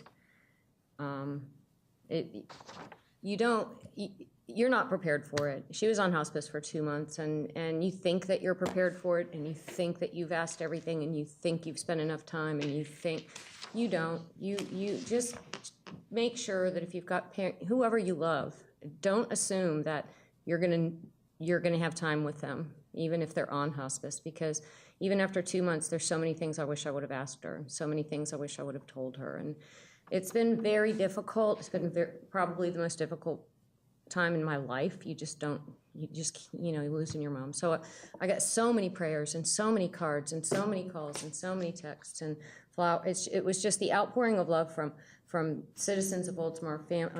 Mayor, I cried. I have never watched a video of the council meetings because I'm here. I don't need to watch them. And for you to open the meeting with that, and then for everybody to send prayers, I literally cried when I heard it. So thank you, community, and everyone for that. Now that's, the emotional part is over.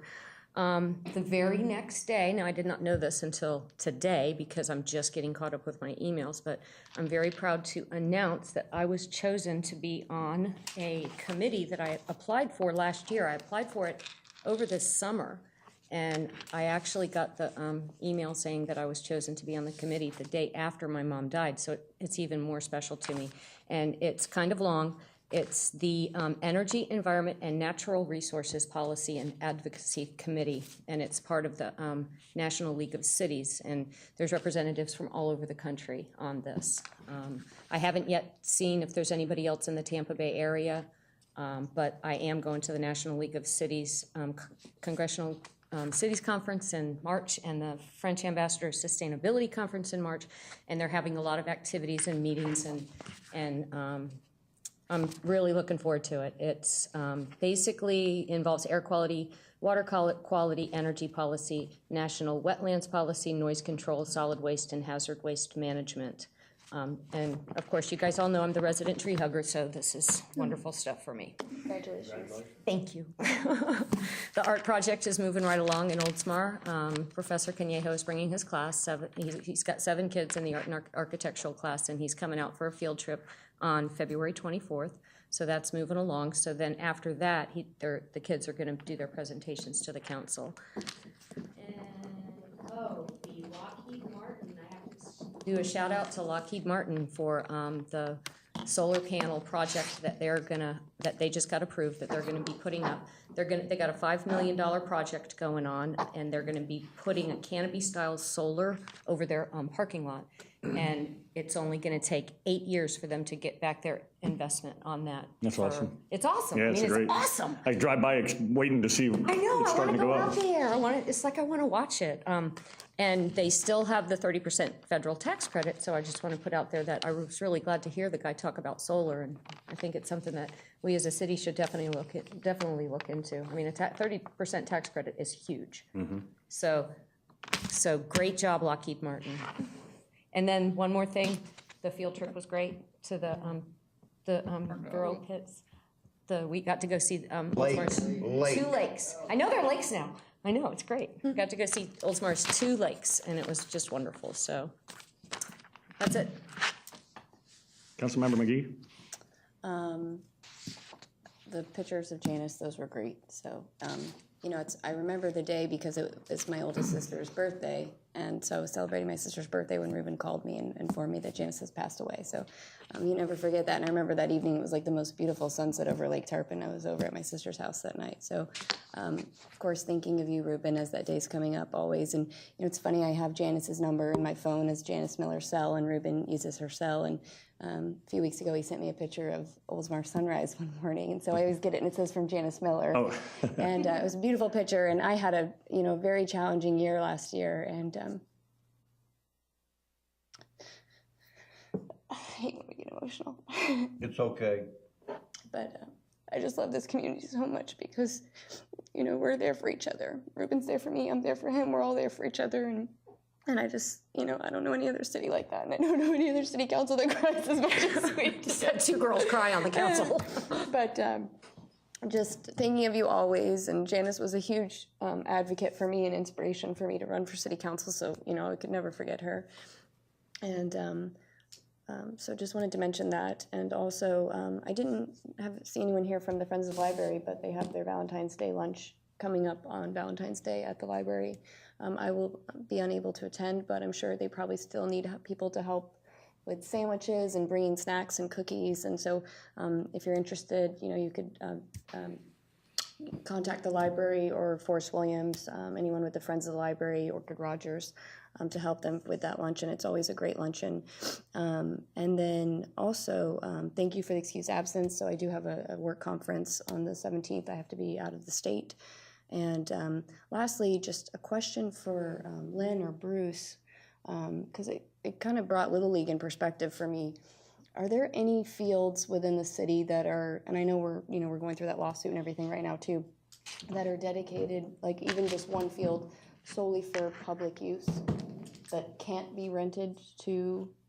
So say as a resident, and I can give you an example because, you know, I play on a few soccer leagues in St. Pete. And on Sundays, we don't have a league, you know, a contract, but we play a pickup game, and there's about 40 people.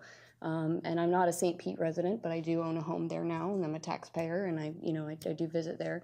And there are issues where we go out and we play every Sunday religiously from 9 to 11, but sometimes the fields are rented for a league, or they're not, but the guys show up early at 10:30, and we usually play till 11, and they want to walk across the field or practice. And so it's kind of funny. I thought, you know, it brings that whole Little League in perspective and an adult league, you know. And so then they're actually kind of going through an issue right now with St. Pete Council about, you know, how to work out how can they play and have at least one field for public use. And so I was just curious, I mean, is there a field at all that can't be rented? I mean, as a citizen or a visitor, that they would just be able to go on a Sunday and play soccer here in the city or play baseball? Or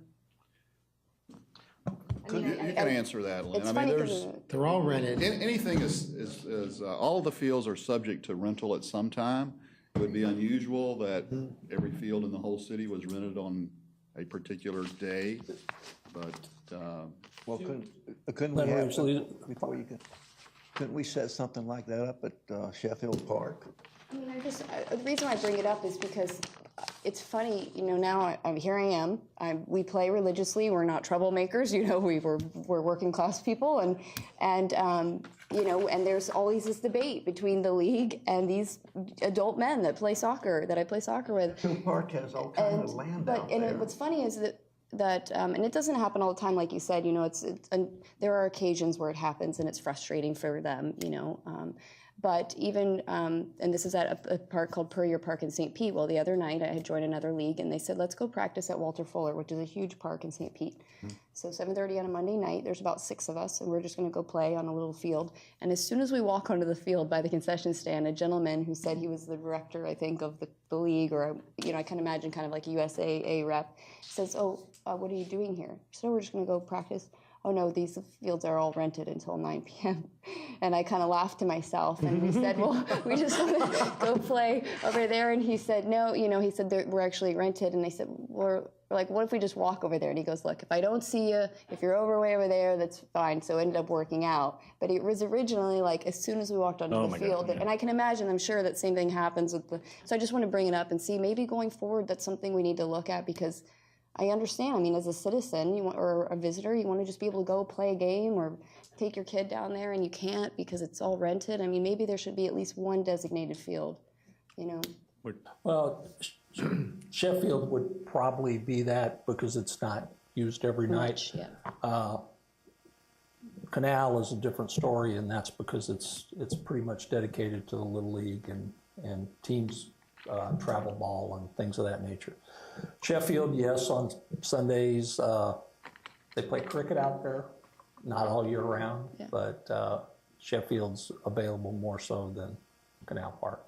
Okay, it's coming up within St. Pete, and I just wanted to make sure before I even address it with St. Pete or their council that, you know.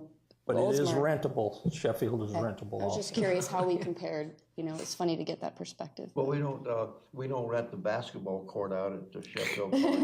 I mean, there's all kind of land out there. I'm a terrible basketball Well, if you want to rent it, I'll rent it to you. How often is Sheffield Park rented? It really depends on the time of the year. You know, there's kind of a season. We have some people that play cricket, and there is a pitch in the middle of the field out there. We also have some lacrosse people that play, but it's not as heavily used. And partially, we don't typically send large groups there because it's in a neighborhood, the parking is limited. Yeah, in the back. So it's typically, if it's baseball or softball, it's just practice. Okay. Okay, I just wanted to ask. Good question. Thank you. And that's all I have. That's all. Councilmember Saraki. I'm a little disappointed I missed the Citizens Academy alumni session last week. Yeah. But I want to thank... You just missed it. No, I was out of town and I missed it. I missed the food. But the Centennial Task Force did a presentation to the alumni members, and I just want to thank them. They did a great job in spreading the word about our 2016 centennial. And I'm sorry I missed that, but I heard it was really well attended. It was. A lot of people, and that was a great event. And again, thank you to the Centennial Task Force, and don't forget, City Council, get involved in the Centennial. I love the field trip. That was awesome. It was awesome. Bruce is an avid camper, so am I. We're gonna make it into a campsite. I love it. The water was crystal clear. I really enjoyed it. It was really fun. The water where? You mean the lake? Twin Lakes. Twin Lakes Park. I loved it. I'm really excited about it. That was a great event. I really enjoyed that. Thank you so much. I can't believe it's been a month I've been up here. I've learned so much. You guys have been great. Thank you. Jerry, I'm going to miss you. Don't remind him. You're like a history book for me. He's going to start crying now, Dan. I'm like a sponge. I'm like sucking it all in. I love it. And last, these lights, I think I'm getting sunburn. That's all I got, Mayor. How about Oldsmar Cares? That's this week. So, Oh, yeah. Thursday night, Oldsmar Cares, the big gala. That's going to be fun. I'll see everyone there. I'll be there. I gave my tickets to my parents because I'm out of the country tomorrow, so, but they should be there. Well, you'll be missed. Yep. Beaverland? Now that everybody has seen the lake, we don't call it a burrow pit anymore. It's the lake, and it is beautiful. I mean, and there are springs down there. I created the springs underneath it. That's why it's so clear. I believe that. Vacuum it every week. Setting himself up for a name. I know. Are there famous twins in Oldsmar that we should name these lakes after? You have a story. Yeah, Jerry and Gerald. Jerry and Tozy showed me these. The grandson of the Swansons that owned the first store here across the street came in and gave the Historical Society an incredible, he said that word, cash? What's that word? Cash register? Who? No. Of historical documents. 2 original letters signed by REOs. Wow. And they're signed when REOs was president of the bank, 1919, president of the bank, and talked to the little girl, went in and opened up a savings. And I think a little later, I think y'all was in there, that they, the second year, REOs give her $20 or something. $5 for her savings, but. Which was probably like 100 now. Original letters signed by REOs. Now, they give you the copies, right? 'Cause Yeah. they're not going to let you have them. No, she gave The me originals are copies. downstairs. Yeah. And a whole bunch of other stuff. I mean, it's incredible. Yeah. How I Ice cream scoop. From the Ice school. cream scoop. That's and neat. it's just That's a awesome. whole bunch of stuff. This is what's going to happen as things go on. They came down here. I guess Jerry contacted them. They contacted Jerry and said they have some things. And they walked in the other day and give them a whole pile. That's It's awesome. incredible. Things that, do you know what his signature's worth? That guy's going to appraise it for us. Yeah, the weird appraiser guy. But, you know, I've got to say this, the original real stock certificate that he signed, well, if you go online right now, you can buy one for $6,000. Oh my gosh. The same stock certificate that I had, that I donated to the library. In fact, that stock certificate is hanging in the library now, actually signed by REOs that I donated to the city or donated to the library. Which brings me to something else. And Jerry, you're part of this. The Historical Society would like to use that conference room 1 day a week. 1 day a week so they can spread out everything and then. I have a better idea. What? I talked to her after you left. Not a better idea, but to not interfere with them and block it up, I talked to Ann, and they can probably come up here, not use our table because we don't want to risk it getting messed up, but I asked Jerry about it, and use, folding tables, a couple of folding tables up here. That's fine. That way, in case somebody comes in and needs to use your space, plus you're a tenant, you don't, and Jerry was fine with that. Okay, that's fine. That was the second thing. In my book, I've dedicated it to the citizens of Oldsmar and to Janice. And in the first, I've concluded, like I said, the book's being printed now, that I've got some incredible pictures in there, large photographs of some of the council, you in there.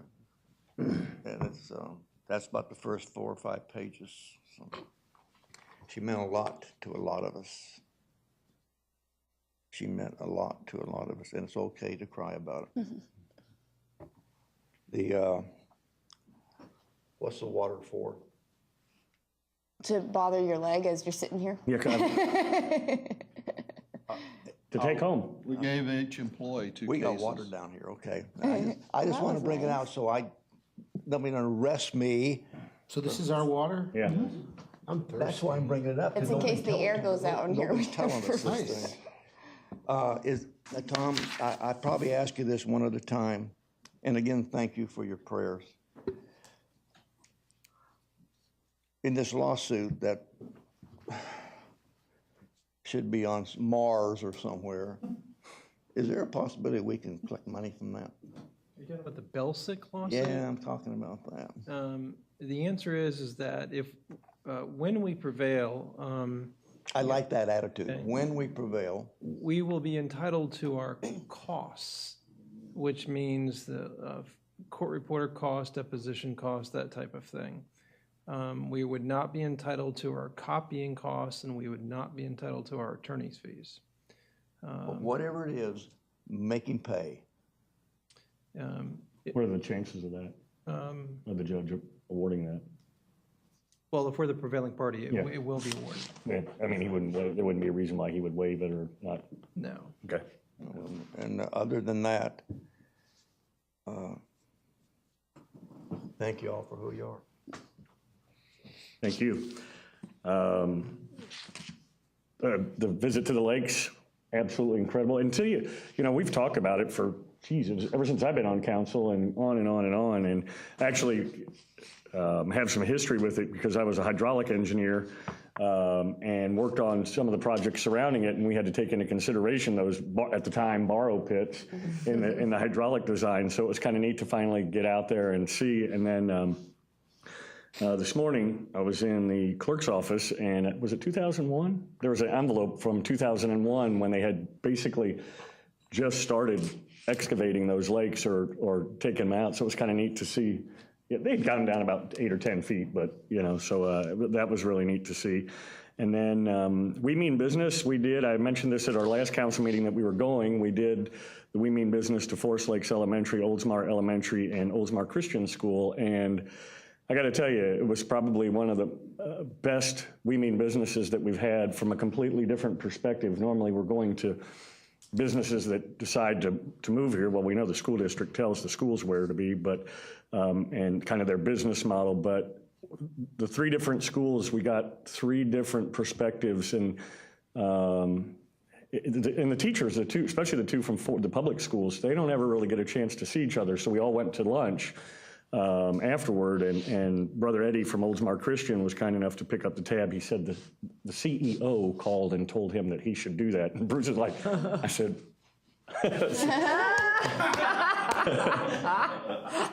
but it was really enlightening, and I think the schools benefited by us coming there. Deb Pauley went with us from a communication standpoint to see how we can better work together. Oldsmar Elementary had something that they wanted to discuss with the city, so it worked out perfect. And then when we all kind of got together for lunch, it was nice to bring them together in the city. I think it really went a long ways towards bringing the 2 schools together, because over the years, Mr. Feeney from Oldsmar Elementary actually was a teacher at Forest Lakes Elementary. He was involved in the principal that's at Forest Lakes Elementary has been there in one way, shape, or form since that school was formed. And that school, for whatever reason, those 2 schools were kind of a Hatfield and McCoy, a north side of Tampa Road and a south side of Tampa Road. And so hopefully we can bring that together. We're going to get them involved in hopefully in Oldsmar Days and some of the events. And we talked about the Christmas thing that we did with the tree lighting, and maybe the schools and the choir can get involved and really become more a part of the community. So that was really neat. And then after that, Jerry Peruzzi and myself, Jerry from the chamber, we received an invite from Brother Eddie to come to their homecoming game last Friday night, basketball homecoming game, and that was neat. I had been a long time since I've been in a gym watching basketball, so that was really neat. The school gave us an acknowledgement, and the kids really thought it was great that we were there, and they won like 66-52 or something like that. And I don't know what the ranking is now, but they were ranked 17th in the nation. That school, it's really well respected. The kids on that basketball team were anywhere. The shortest was 6'3", the tallest I think was 6'10" on the basketball team, and quite incredible. The kids, How old are they? High school. High school kids. Yeah, high school kids. They're 3rd graders. Yeah. But it was really neat. And the school really, we found out, has a great reputation throughout the country of bringing kids down to play here. And so I think a couple of the kids were from D.C. or somewhere up in there, that their parents send them to school down here to be part of the basketball program. And they also just started a girls program. And the reason they do it is every one of these kids, Brother Eddie said, is probably going to wind up with a scholarship as a result of being part of Oldsmar Christian in the basketball program. Which some of those families would never be able to afford. And that's the reason they started the girls program, was to afford that opportunity to girl players as well and to try and get them scholarships. I don't think they're 6'10", but. My precious granddaughter and grandson went there.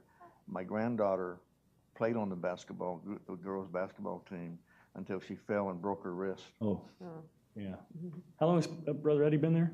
140 years. I think so. Almost as long as you, Jared. About you? Sometime in the 70s, so it's been 35 years or plus.